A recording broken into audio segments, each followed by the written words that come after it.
time will be 2:58 and 10 seconds. At the tone, the time will be...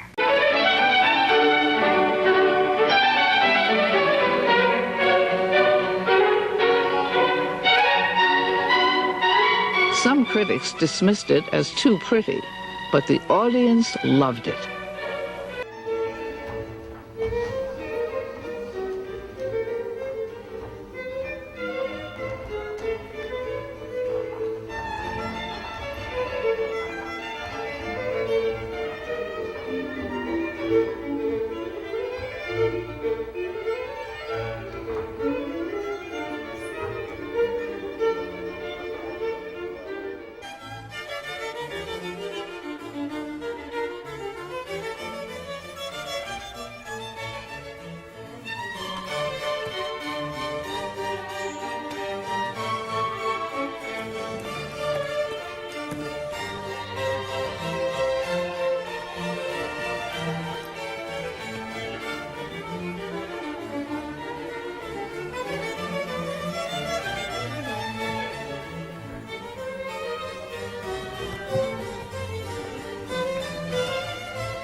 That's the feeling.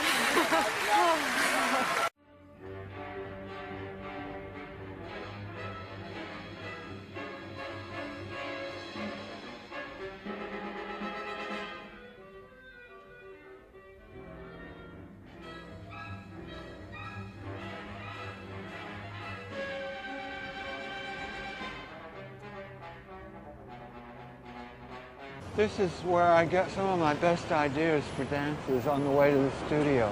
You know, I usually put off thinking until the last minute, and then on the way I find that actually walking, you know, moving, helps the brain work a little bit. There was a trash can with the record in it. On the way to the studio I was supposed to do a new dance, only I didn't know what, and I hadn't done the music or anything. And I found this record on the top of the trash can. It was the Andrews Sisters, so I picked it up, and that was it.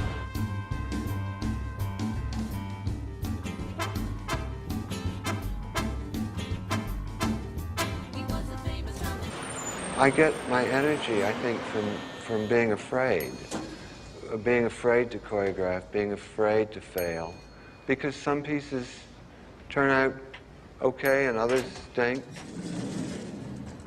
On the other hand, it's what I do. I probably couldn't do any other kind of job. And no matter how reluctant I may be to start a new work or how nervous, I just make my feet walk me to the studio, I'm okay. And then again, I say I have the dancers to lean on. You know, they're expecting me, and they're trusting me. He started rehearsing Promethean Fire on the day of the destruction of the Twin Towers. 9/11. And they were all up on the roof of his studio that day when they heard what was happening. Pretty devastated because they could see the Twin Towers. And it was a question of what do we do now? So Paul said, let's go in the studio and work. That's what we can do. And he made Promethean Fires, one of his greatest works, which encompasses huge, huge themes. When you think of the world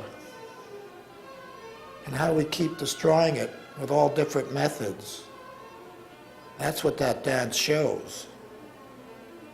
And in such a dramatic way that even talking about it, I get a little chill.